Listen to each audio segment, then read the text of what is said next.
Fórum Parlamentar foi realizado em Criciúma. Evento que contou com a presença do ministro de Minas e Energia e do governador do estado ocorreu na sede da ASIC. Após consenso entre os partidos, os deputados mantiveram o poder de atuação dos auditores da Receita Federal. Aqueles telefonemas chatos com pessoas cobrando dívidas parecem estar com os dias contados. Deputados estaduais entregam a governador Carlos Moisés demandas emergenciais do sul catarinense. Parque Centenário na lista de prioridades do governo criciumense. E ainda os fatos que ganharam destaque durante a semana. As notícias de Criciúma e do sul de Santa Catarina você confere a partir de agora. No ar pela TV Primavera, Informe Região.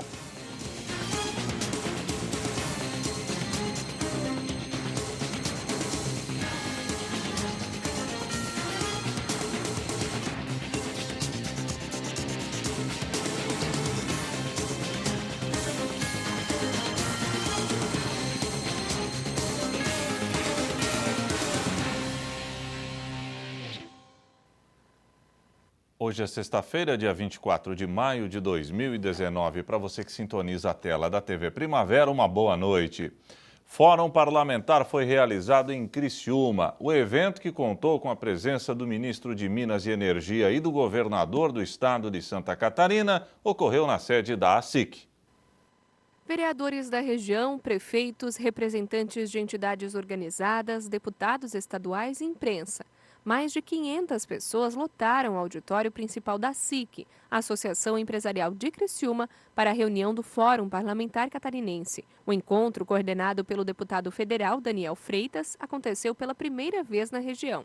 Muito feliz, o Fórum sai de Criciúma realizado, principalmente com a participação dos deputados federais que se deslocaram das suas regiões, vindo até a cidade de Criciúma, do nosso governador Carlos Moisés, que chegou na cidade predisposto a ouvir a todas as demandas e trouxe na bagagem boas notícias, como o Centro de Inovação, uma demanda antiga aqui da nossa cidade, dentre tantas outras boas notícias que o nosso governador deu no dia de hoje. A presença do nosso ministro de Minas e Energia, isso sinaliza o respeito que o nosso presidente Jair Bolsonaro tem com o nosso estado de Santa Catarina. Pouco mais de 100 dias de governo, já 2 ministros de estado estiveram aqui no sul de Santa Catarina. Há praticamente 3 semanas o próprio presidente Jair Bolsonaro esteve em Santa Catarina e com certeza a manhã de hoje mostrou que a união faz a força e nós juntos vamos encaminhar as demandas que aqui foram proferidas no dia de hoje. Foi um sucesso, né? Podemos dizer assim.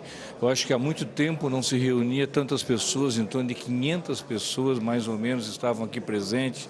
Governador do estado, ministro de estado, deputados federais, deputados estaduais, enfim, prefeitos, vereadores. Eu acho que a nossa região está unida em prol das reivindicações. E essa nossa união que vem acontecendo, ela com certeza vai fazer com que a gente cada vez mais conquiste aqueles nossos pleitos que nós tanto precisamos. Para ouvir essas demandas, esteve presente também no fórum o governador de Santa Catarina, Carlos Moisés. A nossa presença aqui vem ao encontro dos interesses de Santa Catarina, né? Ouvi-los, eu acho que o nosso governo tem demonstrado isso, que a gente sabe ouvir. A pauta mais discutida e levantada por todos os deputados federais do Sul foi o fechamento da maternidade do Hospital São Donato de Essara por conta da descontinuidade do repasse estadual de R$ 150 mil mensais. O assunto chegou a ser discutido entre os prefeitos, vereadores, deputados de direção do hospital antes do fórum, para que fosse levado à discussão com o governador. Conversar com os prefeitos da região, juntamente com o governador, para tentar encaminhar da melhor maneira possível essa situação que se tornou uma situação crítica e que precisa ser superada. Apesar de não se chegar a uma solução durante o fórum, as autoridades seguiram com o assunto diante do governador mesmo depois do fim do evento. O prefeito Murialdo entregou um documento para o governo do estado para que se mantenha o contrato atualizado do Hospital São Donato, como é agora nesse modelo. O governador disse que eles têm um novo modelo de remuneração para os hospitais filantrópicos, só que a gente não tem ainda conhecimento desse modelo.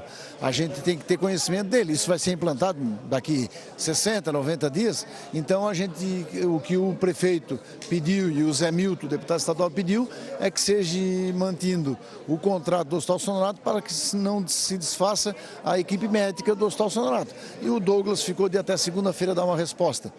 para o prefeito de Sara, para ver se vai ser uma resposta positiva ou não. Mas, a princípio, permanece o pensamento da diretoria do hospital, a partir do dia 1º de junho, desativar o atendimento da maternidade do hospital, porque se for por remuneração e tabela SUS, ela não sobrevive. Foi definido que o secretário Douglas dará uma resposta segunda-feira sobre a manutenção do contrato. Também se desculpou diante do tapa na mesa que o secretário de Saúde deu no atendimento à direção do Hospital São Donato, e nós esperamos que na segunda-feira a notícia seja de que o contrato está mantido, até haver uma proposta diferenciada em relação àquilo que é o objeto do contrato atual. O governador reforçou que o contrato com a unidade hospitalar içarense não será encerrado, mas que agora o pagamento será feito por produção, não mais por valor fixo. Onde o Estado tem convênio, onde ele repassa recursos para hospitais, ele está avaliando o que o hospital faz, e a partir da produção, ele pode inclusive ter até, você está falando de recursos da monta de R$150 mil, esse valor pode até superar os R$150 mil se o hospital produzir aquilo que o Estado entende que naquela especialidade, enfim, naquela vocação de cada unidade, ele está produzindo. O objetivo nosso, junto à Secretaria de Saúde do Estado, é rever, e aí com o cuidado com o dinheiro público do contribuinte, né? Saber como esse dinheiro é entregue, como ele é utilizado e se ele é utilizado para o principal interesse público do Estado, ou seja, que é reorganizar a saúde em Santa Catarina, atendendo então às demandas que são reprimidas em várias áreas, de várias especialidades médicas. Portanto, eu tenho falado sempre isso em vários lugares que eu vou, que o hospital que se convenia com o Estado, ele não vai fazer o que ele quer, mas sim o que precisa ser feito. É isso que nós estamos fazendo na Secretaria de Saúde do Estado. Bom, daqui a pouco falaremos um pouco mais sobre o Fórum Parlamentar Catarinense. Após consenso entre os partidos, deputados mantiveram o poder de atuação dos auditores da Receita Federal. Uma emenda que limitava o trabalho da categoria foi derrubada em votação simbólica. Com isso, os deputados concluíram a votação da medida provisória 870 da reforma administrativa que estruturou o governo do presidente Jair Bolsonaro. O texto segue agora para o Senado. O ponto mais polêmico da emenda, alvo de atrito entre oposição e governo, foi derrubado em votação simbólica logo no início da tarde. Após um acordo entre os líderes, a Câmara dos Deputados manteve o poder de atuação dos auditores fiscais da Receita Federal. Esse ponto do texto, que limitava o trabalho da categoria aos crimes tributários, havia ficado pendente durante votação nesta quarta-feira. A emenda, que foi incluída pelo líder do governo no Senado, Fernando Bezerra, definia que caso o auditor constatasse algum crime fora da sua alçada, como corrupção e lavagem de dinheiro, por exemplo, ele só poderia comunicar ao Ministério Público por meio de uma ordem judicial. Para poder diminuir as resistências durante a votação, o Partido Novo apresentou uma sugestão que foi acatada pelos líderes, que é de disciplinar a atuação dos auditores da Receita Federal em um projeto de lei que já poderá ser votado na Câmara dos Deputados nas próximas semanas. Ou seja, por enquanto, tudo permanece como está. Porém, essa discussão sobre o leque de atuação da categoria volta a casa, mas desta vez como um projeto de lei. A votação representou um recuo. Isso porque os parlamentares vinham sendo pressionados pelas redes sociais. Na última terça-feira, auditores fiscais da Receita Federal protocolaram no Ministério da Economia um manifesto contra a emenda, que consideram ser uma mordaça ao trabalho da categoria. Com o acordo, os deputados concluíram a votação da emenda provisória 870 da reforma administrativa, que estruturou o governo do presidente Jair Bolsonaro e reduziu o número de ministérios de 29 para 22. O texto segue agora para o Senado, onde precisa ser votado até o dia 3 de junho, para não perder a validade. O presidente da Casa, senador Davi Alcolumbre, do DEM, afirmou que a votação será na próxima terça-feira, dia 28. O texto base do projeto já havia sido aprovado na quarta, mas ainda faltava a análise de alguns destaques. Durante a sessão, os parlamentares votaram uma proposta de alteração no texto que retirou o COAF, órgão responsável pelo combate a fraudes financeiras, da alçada do Ministério da Justiça e o devolve para o da Economia. O placar foi de 228 votos a 210. Nesta quinta-feira, o ministro da Justiça e Segurança Pública, Sérgio Moro, que defendia a manutenção do conselho subordinado à pasta, lamentou o resultado da votação da medida provisória. Faz parte, o governo fez uma proposta legislativa, foi colocada no Congresso, houve uma votação, por uma maioria apertada, se decidiu pela volta do COAF ao Ministério da Economia. Embora eu não tenha gostado, evidentemente, da decisão, nós respeitamos a decisão do Parlamento. Na votação de quarta, os deputados também rejeitaram a criação do Ministério da Cultura. Mantiveram a fusão dos antigos ministérios da Integração Nacional e das Cidades no Ministério do Desenvolvimento Regional. Rejeitaram a criação do Ministério do Trabalho. Além disso, retiraram a demarcação de terras indígenas do Ministério da Agricultura e colocaram sob a guarda da FUNAI. A Fundação Nacional do Índio, por sua vez, hoje subordinada ao Ministério da Mulher, Família e dos Direitos Humanos, voltará a ser vinculada ao Ministério da Justiça. A seguir, deputados estaduais entregam a governador Carlos Moisés demandas emergenciais do sul catarinense.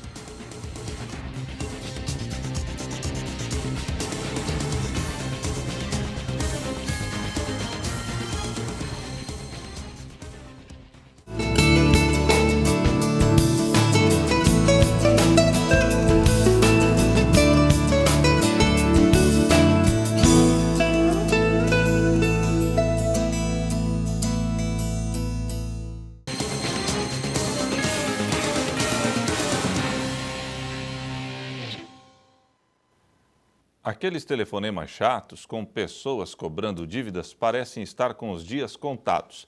O problema que causa constrangimento pode ser resolvido por plataformas digitais. A negociação será com o computador. A servidora pública Maria de Fátima mora em Campo Grande, no Mato Grosso do Sul. Está com uma conta de água atrasada há 4 anos. O que não falta é cobrança e o nome ficou sujo. Eu mudei de uma casa, né, e deixei uma dívidazinha lá de água, né?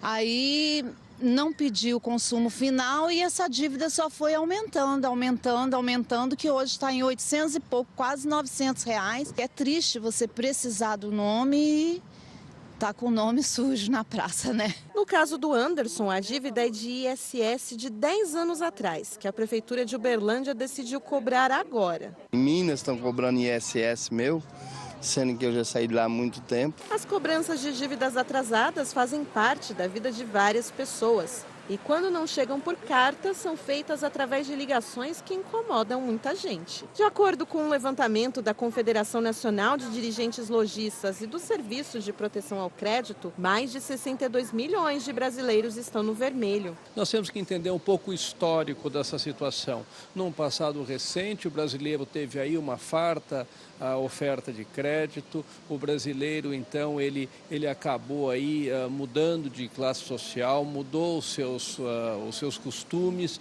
mas sem fazer uma reserva, sem ter aí a educação financeira que era necessária, que ainda é necessária, para que ele pudesse, então, avaliar os limites e os riscos. Boa parte dessas dívidas é de cartão de crédito e cheque especial, que são as opções de crédito com juros mais altos. Mas tem gente que não está conseguindo pagar nem as contas de consumo básico. É muito constrangimento. Na sociedade, na família, ele acaba se isolando. Sente-se angustiado, acaba se isolando e partem para drogas, né? Vícios, álcool, cigarro e até na comida.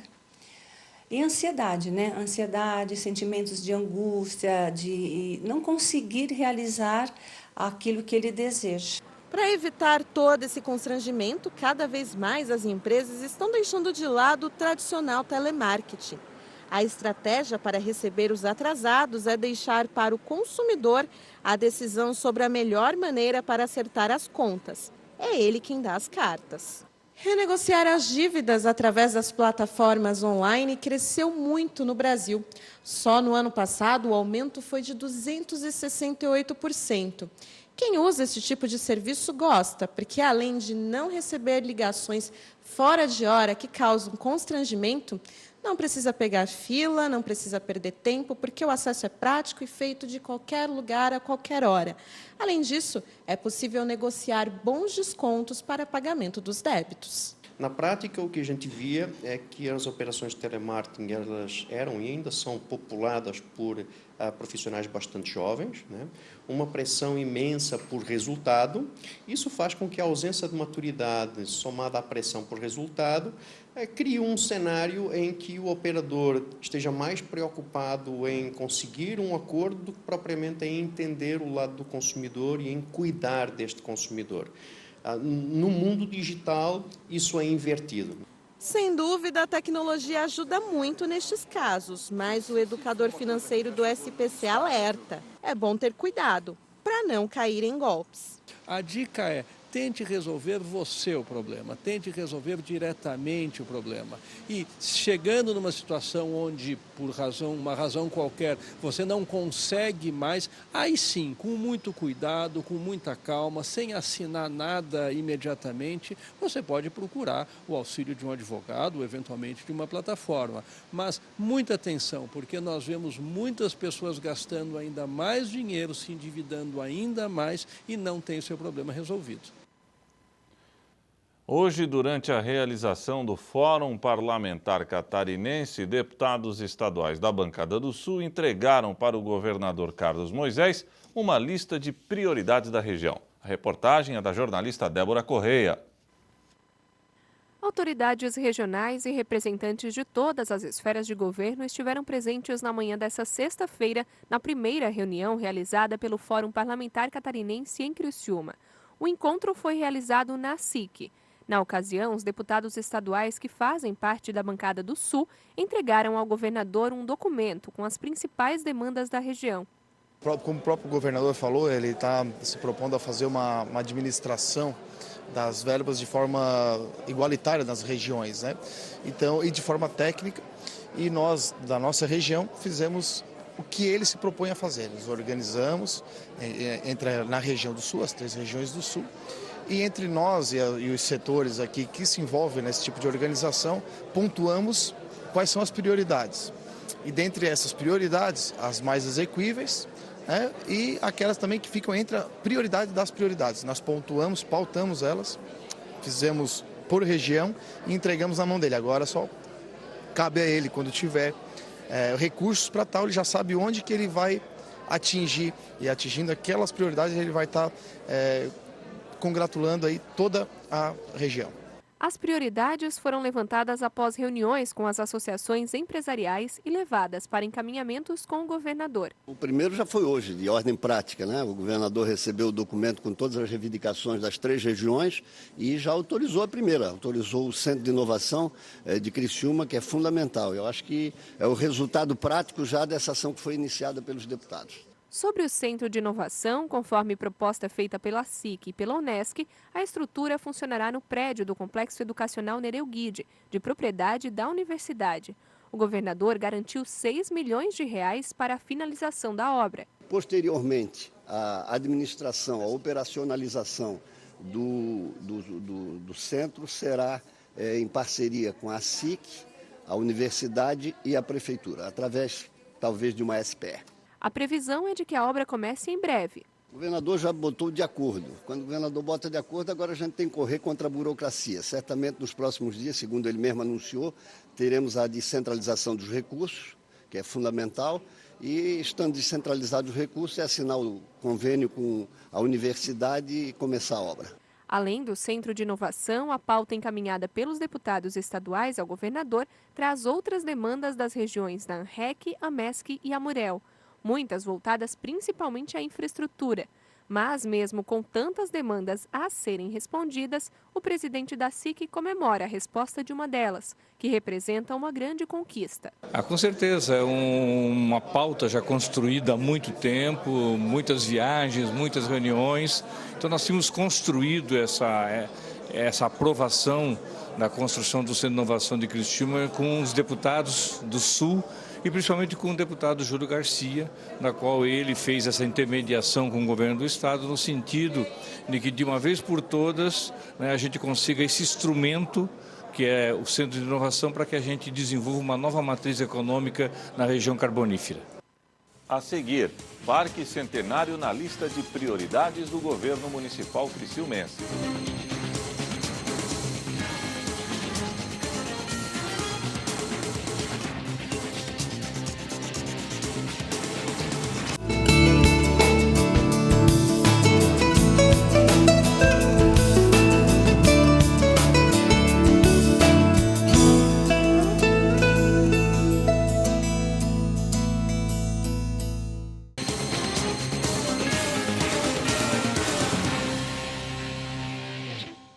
Não é segredo para ninguém que o governo municipal deseja revitalizar o Parque Centenário e parece que o projeto começa a sair do papel.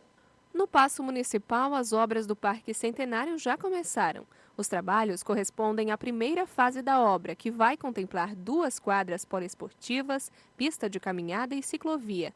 O investimento na obra será de aproximadamente R$ 643 mil, valor repassado por meio da Fundação Municipal de Esportes, a FME, com o objetivo de proporcionar um maior aproveitamento do espaço através de atividades esportivas. A empresa responsável, Camila Construções e Transporte, tem um prazo de 360 dias para a conclusão dos trabalhos. A inauguração está prevista para o dia 6 de janeiro de 2020, quando o município completa 140 anos. E para fechar o Informe Região desta sexta-feira, vamos conferir os fatos que ganharam destaque durante a semana na região sul de Santa Catarina. Segunda-feira, Sebrae dá largada para a Semana do Microempreendedor. Então, é um mutirão que a gente faz todo ano, é uma ação do Sebrae Nacional.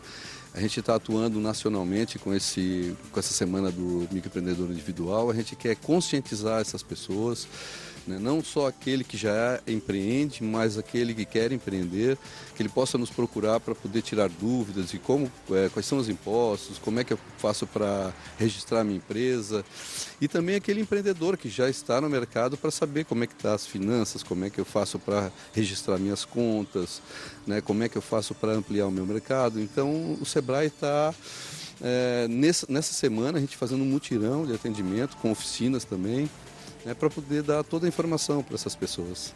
Defesa Civil Criciumense intensifica ações voltadas para a Semana Estadual da Defesa Civil.